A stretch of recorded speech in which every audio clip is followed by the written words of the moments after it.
Good afternoon all of you.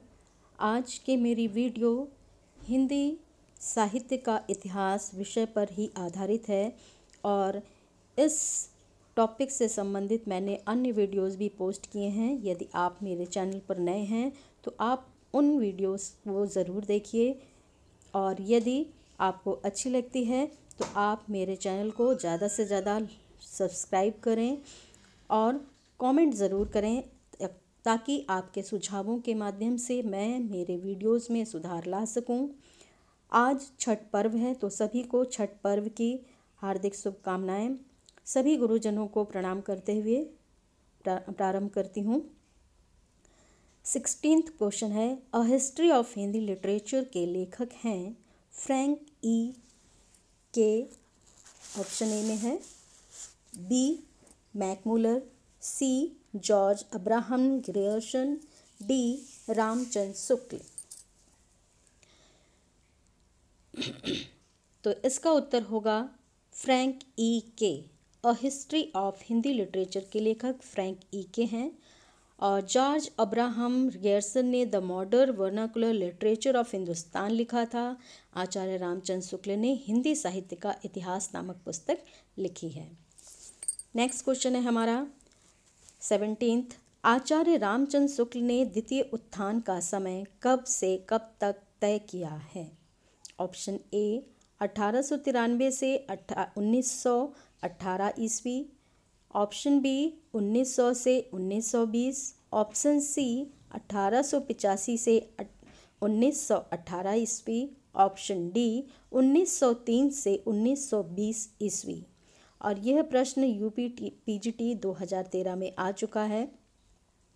इसी प्रश्न से संबंधित अन्य क्वेश्चंस भी आपसे पूछे जा सकते हैं। जैसे इसमें पूछा है द्वितीय उत्थान का समय, उसी प्रकार से आपको प्रथम उत्थान का समय भी पूछा जा सकता है। जैसे आचार्य रामचंद्र शुक्ल ने प्रथम उत्थान जो है संवत 1925 से 1950 माना था और यहाँ पर पूछा है उन्होंने द्वितीय उत्थान का समय, तो जाहिर सी बात है 1925 से 1950 के बाद ही होगा। तो यह है आपका द्वितीय उत्थान संवत 1950 से 1975 यानी 1893 से 1918 ईस्वी तक। यदि संवत वाइज जाएंगे तो 1950 से 1975 और यदि ईस्वी वाइज जाएंगे तो 1893 से 1918 तक है। और हमारे इस प्रश्न का उत्तर भी यही होगा 1893 से 1918 यानी हमारा उत्तर ए सही है इसमें। और इन्होंने तृतीय उत्थान, ये आप कहीं पर नोट कर लीजिए, तृतीय उत्थान का समय संवत 1975 से अब तक का माना है यानी 1918 से लेकर के अब तक का समय माना है। तो इस प्रश्न के माध्यम से हमने क्या सीखा? हमने सीखा कि रामचंद्र शुक्ल ने प्रथम उत्थान का समय 1868 से 1893 ईस्वी तक माना है और द्वितीय उत्थान का समय 1893 से 1918 ईस्वी तक माना है और तृतीय उत्थान का समय 1918 ईस्वी से अब तक का माना है। चलिए अब हम नेक्स्ट क्वेश्चन पर चलते हैं। यद्यपि मैं खुद उर्दू का बड़ा पक्षपाती हूँ, लेकिन मेरे विचार में हिंदी को विभाषा या बोली कहना उचित नहीं। यह कथन किसका है? यानी किसका कथन है, क्वेश्चन है। तो ऑप्शन देख लेते हैं। ए शिव प्रसाद सितारे Hind, B गारसा दत्तासी, C George Grierson, D राजा लक्ष्मण सिंह। और इसका आंसर है गारसा दत्तासी। गारसा दत्तासी एक फ्रांसीसी विद्वान थे जो पेरिस में हिंदुस्तानी या उर्दू के अध्यापक थे।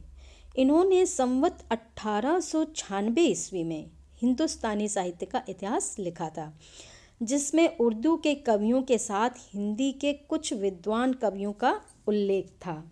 संवत 1909 में अपने व्याख्यान में उन्होंने हिंदी और उर्दू दोनों भाषाओं की युगपत सत्ता इन्हीं शब्दों में स्वीकार की तथा कहा कि यद्यपि मैं उर्दू का बड़ा पक्षपाती हूँ, लेकिन मेरे विचार में हिंदी को विभाषा या बोली कहना उचित नहीं है। तो इम्पॉर्टेंट क्वेश्चन है, ध्यान से याद रखिए। आचार्य रामचंद्र शुक्ल ने प्रथम उत्थान का समय कब से कब तक निर्धारित किया है?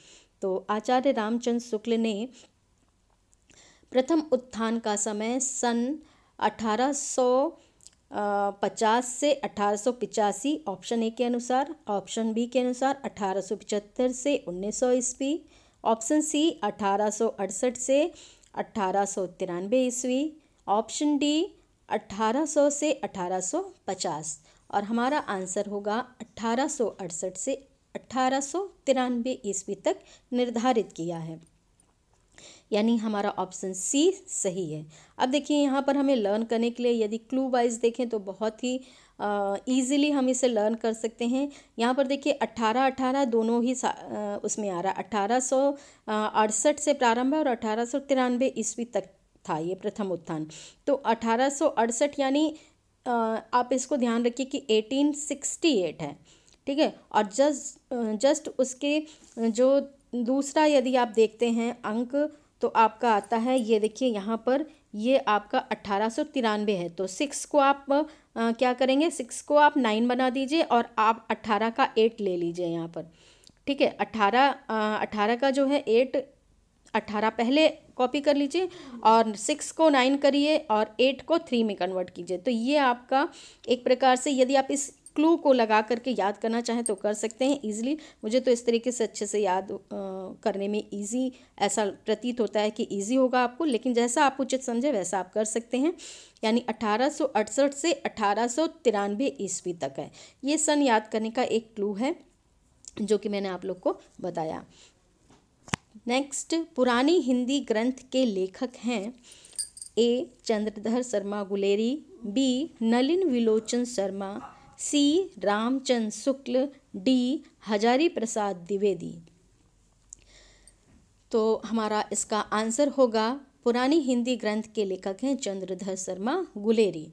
और अब हम इसे याद कैसे करें, तो इसमें एक क्लू ये लग जाएगा कि देखिए गुलेरी, गुलेरी मतलब गुलेल से गुलेरी बन गया है, यानी गुलेल अभी आज कल इस समय तो कोई गुलेल खेलता नहीं है। तो ये क्या होता था, गुलेल पहले जब हम बचपन में खेला करते थे, तो पुराना ही है एक तरीके से। तो चंद्रधर शर्मा गुलेरी से हम याद रखेंगे कि इन्होंने पुरानी हिंदी लिखी थी, तो पुरानी चीज़ पुरानी हिंदी। तो इस प्रकार से ये क्लू था जो कि मैंने आप लोग को लर्न करने के लिए बताया। और हम और भी देख लेते हैं नाम। इसमें जो है पुरानी हिंदी जो है हिंदी नलिन विलोचन जो शर्मा हैं वो दूसरे ऑप्शन में है, नलिन विलोचन शर्मा। तो इन्होंने हिंदी साहित्य का इतिहास दर्शन लिखा था और रामचंद्र शुक्ल ने हिंदी साहित्य का इतिहास लिखा था तथा हजारी प्रसाद द्विवेदी ने हिंदी साहित्य की भूमिका नामक ग्रंथ लिखा था। तो ये याद रखिएगा कि ये जो चारों ऑप्शन है ये मैंने आपको क्लियर कर दिया।